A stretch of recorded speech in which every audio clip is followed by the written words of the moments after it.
Hello and welcome in to another episode of the Fantasy Football Forecast. I'm your host, Trevor Scott, doing a solo episode today, and we're going to focus on trade targets this week. So we did do a waiver wire only video last week, and so we're going to try the trade targets this week. This should stay relevant through the whole week, and hopefully you guys see this and can get some of these trades done and look into some of these players that we're going to talk about here. We've done trade targets, just who you want to acquire. So I'm also going to give you some buy low players and some sell high players. There's a couple buy highs in here as well, because I do think that there are some players that, you should be going and getting. So we'll get into that in a second here. So starting at the quarterback position, obviously from a superflex perspective, right, we're looking at these guys as buy lows. And the first guy is CJ Stroud, right? He was not good last week. He's not setting up to be good this week. He doesn't have Diggs, and Nico Collins is still on track to come back in week 10. So if you can buy Stroud this week, going into a tough matchup and going into a situation where the person who owns him likely is not very excited to start him. Maybe they hit on Jameis Winston or something like that, and they feel confident with where their quarterbacks are, or they picked up somebody, they have a Bo Nix, whatever the case may be with their quarterback situation. Check in with the Stroud owner, because if you can buy him low right now, and then Nico comes back and he looks a lot better going down the stretch, if you're in a situation where you have a good record, you're winning a lot, and you can afford to take on Stroud this week before Nico is back, that's something that I really, really want to do here. So go and check in with your Stroud owner. I do think that the future looks a lot better than his current situation, and that's the kind of guy that you want to get onto your team while he's down. Second quarterback here is Drake Maye. I do think Maye has a buying window here just because of the injury, right? He suffered a concussion. He got knocked out of the game. His stats aren't going to look that good. But I do think Maye is another player that is very good over the second half of the year. His passing has blown me away. I did not think he was going to look this good. He's probably going to miss this week too. So you have to be prepared to be without him. But that's the exact point to try and buy him low, right? Try and get him on your team. If Maye is on somebody's team that's like 3-5 maybe, and you can add him to your bench this week, that's something that you should definitely be trying to do in your superflex leagues. He is very valuable down the stretch. I really think that the offense overall is going to be better. Douglas had another down game, but he struggled with the illness 2 weeks ago and then just didn't do that great this past week. I think he's going to be better moving forward as well. So get Maye while you can. The last quarterback buy low is going to be somebody that's probably tough for most of you to get on board with, but I do think that Dak Prescott is somebody that still has an excellent schedule coming up. We just saw him explode in the fourth quarter against the 49ers, even though he didn't have that good of a game, only 13 points in 4-point per touchdown leagues. And so, I get it if you're not completely sold on him. He just had his bye. He just had his toughest matchup that he's going to have for the rest of the year. And I do think moving forward, he should be significantly better. So hopefully that goes hand in hand kind of with Tolbert. If he's still on your waiver wire, go get him. But I think Dak is somebody that also is worth trying to acquire because the owner is probably very down on him. He's trending down. He's been bad, but the schedule does lighten up. And I still have faith in Dak this year. And I think you can buy really low and you might get a top 10 quarterback out of a trade. So go and get him in your leagues if he is available. Moving on to the running back position, I mentioned a buy high, and this guy is for sure a buy high, Tyrone Tracy. Go and get him if you can. He has a concussion. Unfortunately, that was like right at the end of the game too. It was not something that I thought he necessarily needed to be out there. They're down 2 scores, like 2 minutes left type of thing. And so I don't think he's going to play this week. And I think that's where the buy window is opened up, right? If somebody needs a player, there's a chance that Tracy wasn't even starting for whoever has him in this matchup against Pittsburgh. Tough matchup, low projection. The schedule for the Giants gets so much easier down the stretch as well, right? A lot of these are going to be schedule plays. And he just looked this good against Pittsburgh. Like, I really think that this is somebody that can be started. I think he's probably going to be a top 20 running back the rest of the season once he's back, right? Obviously, starting right now when he's going to miss a week, that's kind of a bold statement. But I think after he's back, I think 1 game absence should be expected, that he can be a top 20 guy. So go and try and trade for him if you can get him at a discounted price at this point. The next guy I want to talk about is Nick Chubb. He has been terrible through 2 weeks, just to be frank. And I think that's kind of what we expect, right? He's coming off a major knee injury. He gets up and running, finally activated, and they're kind of getting him going here. He hasn't looked very explosive. He hasn't been able to really get anything going in the air. He had 16 for like 52 this past week. And again, that's the buying window here. If he had been going off, there's no way anybody's going to sell him. But if somebody has him that doesn't think he's going to be very good and is not as committed to the name value here, I do think that there's a buying window here. Again, this is a bench player, I think. So don't be trying to trade like a starter or make like a big trade to get Chubb. I think if he's being treated as a bench player and you can give like 2 wide receivers or like a running back and a receiver to get Chubb, that's something that I would be looking to do. Alexander Mattison, somebody that you should be actively trying to get on your teams here. He has taken over from Zamir White. Zamir White only had 2 carries for -1 yards, no work in the passing game. Mattison had 5 receptions. I know he only had 14 carries for 15 yards, but Kansas City's running defense is extremely, extremely good. I mean, top 2 in the league. Them and Baltimore, really. Maybe Detroit gets in there. Maybe Philly gets in there. But overall, they gave it to him 3 straight times on the goal line. He didn't get in, unfortunately, but that kind of usage is what you want from your running backs. His schedule in the fantasy playoffs as well is super, super good. Like if he kind of builds some momentum, the offensive line gets it figured out and they're able to open up some more holes for him. Plus his involvement in the passing game, I think he can be a legitimate flex option for your teams going into the playoffs. So get Mattison on your teams. Go look at his playoff schedule. And again, this is somebody that's on people's bench and coming off a bad game. Like this is the time to go try and buy him. And I think you can get him very low at this point. Like I don't know if anybody's buying that that Zamir White's going to go back into the starting role, but at this point, I think Mattison is somebody that you can reasonably expect to obtain. And the last running back I'm going to talk about here is buy low. The receivers. So we got 5 receivers here, so I'm going to try and rifle through them.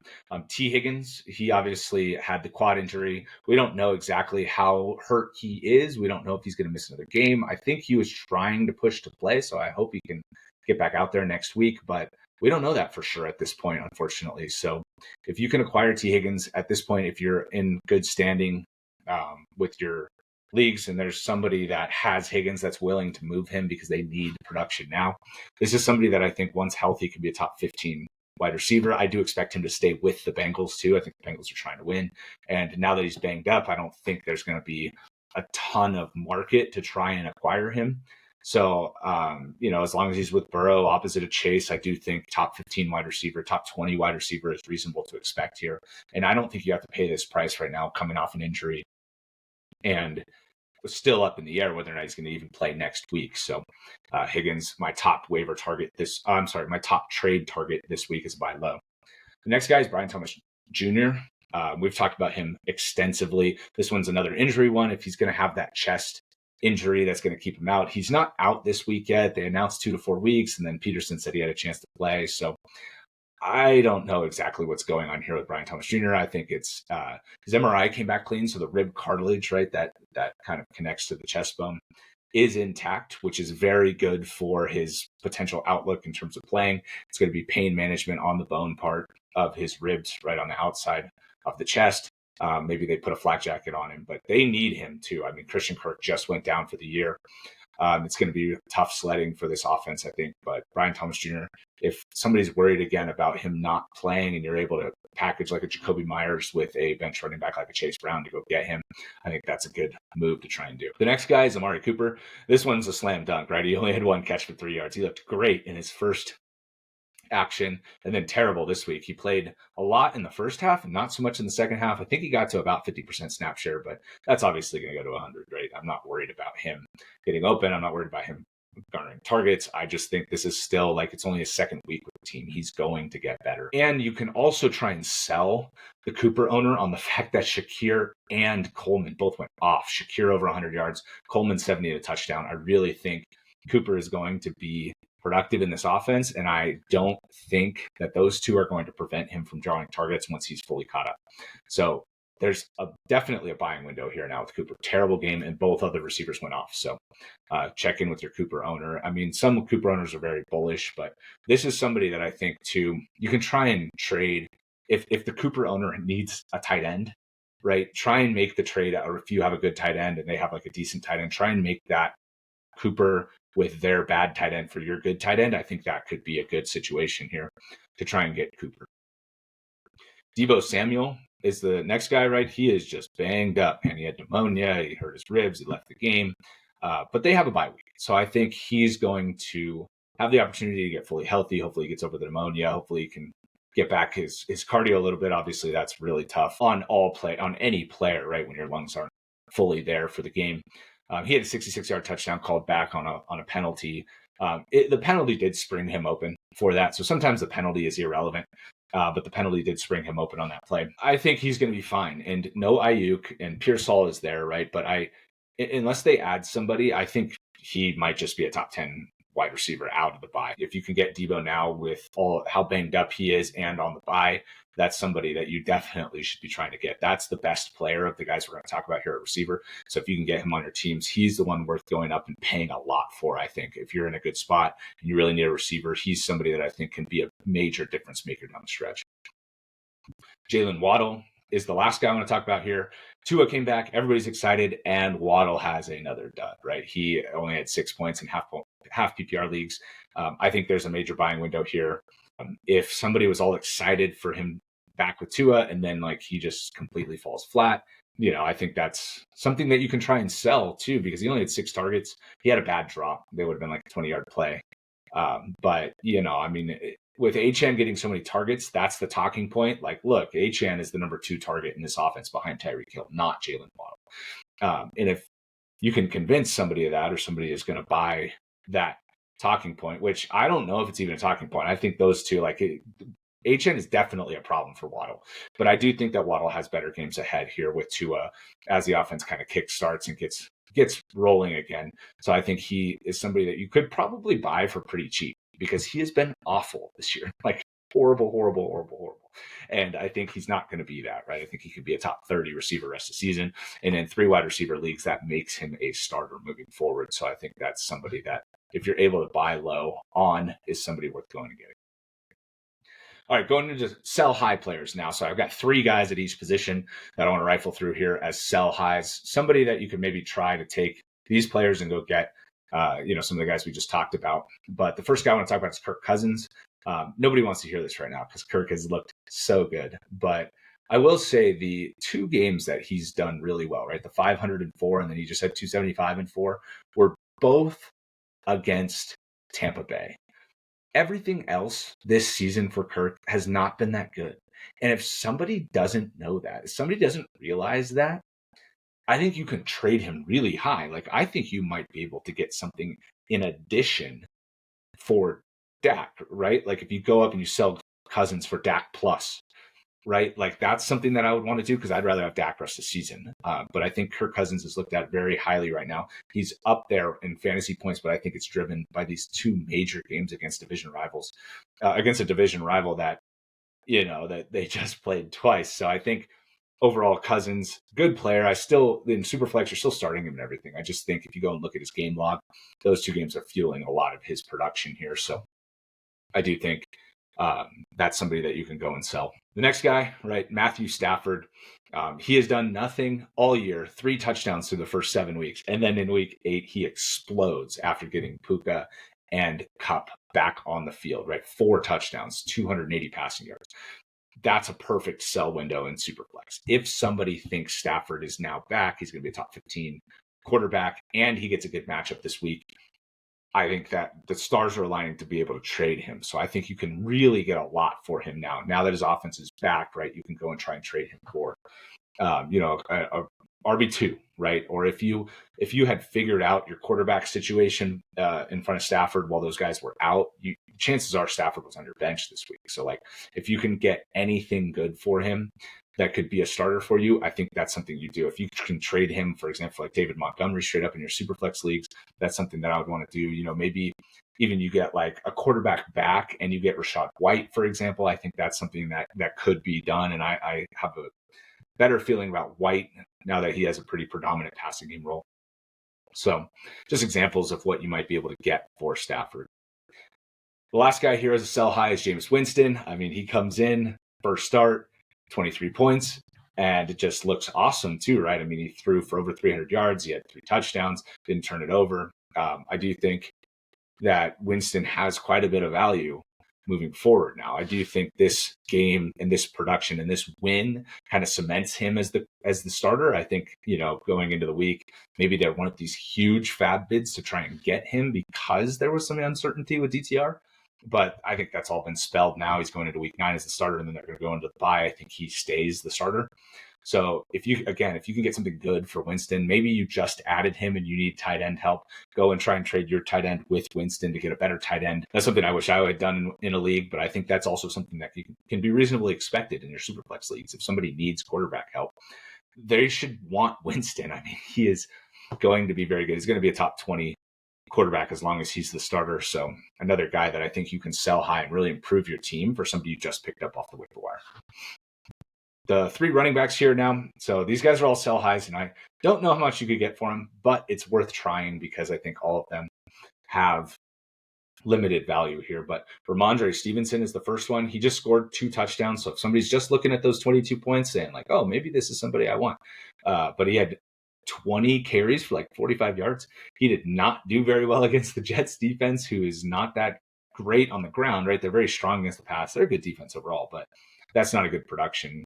That's not a good showing from a production standpoint. He just got lucky with 2 touchdowns. So if you can get something for Stevenson, or you can add Stevenson to like a starter at receiver to improve that receiver spot, that's something that I think is reasonable to do. And I don't think that Stevenson is somebody that is going to make a huge difference down the stretch. So I think giving him up isn't that big of a deal for your teams. Raheem Mostert, next guy.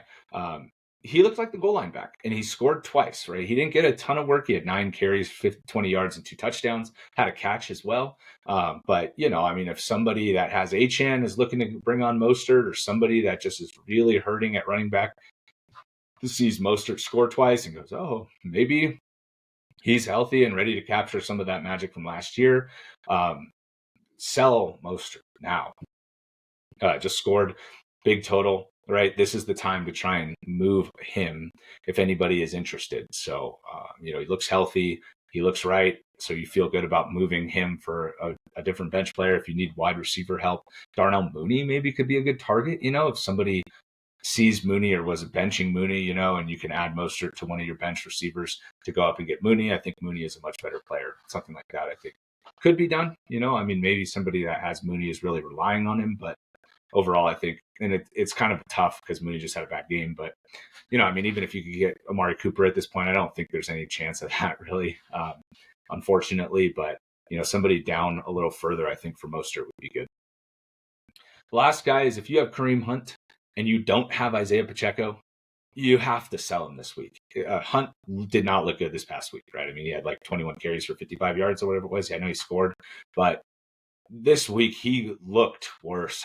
He looked like he is broken down. So they brought him in. They loaded him up with a ton of carries, a ton of work. He looked great early. And now we're almost a month into this thing, and he looks like he has just completely started to decline efficiency-wise and decline in terms of how explosive he looks.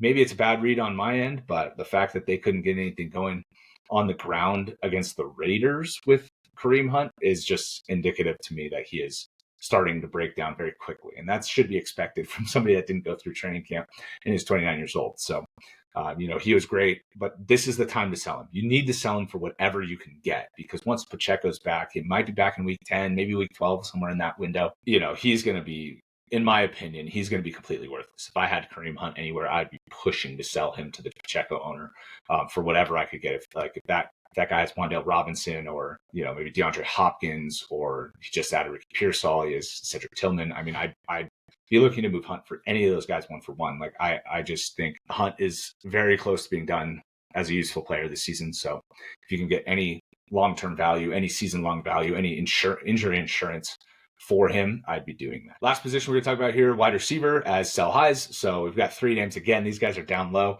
but if you can get good, good players for these guys, I would, again, explore that as much as I possibly could. The first guy is Josh Downs. If somebody sees the stats and doesn't realize he was just wide open on his 60-plus yard touchdown, sell him. Get whatever you can. Anthony Richardson is not the answer here. He looked so bad as a passer. He was 2 for 15 in the first half, and he hit Downs on that like 60-plus yard touchdown. So he had like 80 total yards, but it was a completely blown coverage, and Downs was all alone on the left side of the field and just ran it right down and into the end zone, no problem. So Downs, not somebody I'm overly excited about. He does have that ability, right? He has the explosive play ability to get loose downfield, and he'll score long touchdowns every once in a while. But that's not something you can rely on as a fantasy owner. So, I mean, putting him in your lineups is always just hoping for a deep shot, which isn't necessarily the best option when Anthony Richardson is the one throwing them, So Downs, somebody I'd be looking to trade off of this very good game where he had 4 over 100 yards and a touchdown. The second guy I'd be trying to trade, and this guy I think you can maybe get quite a bit for at this point, is Keon Coleman. So he went 125 yards last week, and then he had 7 catches for 70 yards and a touchdown this week. He looked very productive, and it's like he caught a few more contested catch balls. Doesn't have the blazing speed, but he looks like he's improving rapidly here, right? And he was an early pick, 33 overall in the NFL draft. And this is the guy that the Bills were targeting. They wanted him. They traded back twice and still were able to get their guy, accumulate more draft picks. And so I think Coleman is somebody that other people might be looking as an ascending player. And if you trade somebody as an ascending player, you should be able to get more for them in trade. And this is somebody that I'm not sure is going to continue to have this level of success, because I do believe in Amari Cooper. I do think Cooper's going to be the number one. I do think Cooper's going to start to pull more and more targets his way as the season goes on. And so it seems that Coleman's ascending, but I actually think it's going to top and start to go down here soon. So that's why I'd be selling Coleman at this time. The last guy we're going to talk about is a sell high. 0-point game last week, 2 weeks ago. And then this last week, he had over 100 yards from Bo Nix against Carolina, is Courtland Sutton. So if you can get Sutton in a trade somewhere, and again, maybe somebody is really hurting. Maybe somebody has Stephon Diggs. Maybe somebody has T. Higgins, that they need to fill a hole here now. And you can sell Sutton off of this 100-yard game. Maybe add him, to something, or 1-for-1 if you can get like an Alexander Mattison save for Sutton. That's something I would definitely be wanting to do right now. So Sutton is pretty good too. I mean, he's a good player. It's not like you should be selling him as like a bad player, but he did have a 0 2 weeks ago, so that might come up in negotiations. You just sell that as like, look, Bo Nix was running the ball a lot, and they were just trying to run the clock out on New Orleans because New Orleans' defense is so bad. They got up so big that Sutton didn't need to do anything. They were just running the ball constantly. And say that that's not going to be the case for a lot of Broncos games, right? Like they should be in close games for the most part, or they should be winning, which Sutton will be participating in moving forward, right? So that 0-point game is more of a fluke. That's how I would be trying to sell it on Sutton. All right. Thank you guys so much for listening. Hopefully you like the buy low, sell high. And let us know down in the comments if you are going to try and get any of these guys, or if you have any other guys you're trying to buy, trying to sell. We'll have a conversation down there. Look forward to talking to you in the next one. Bye.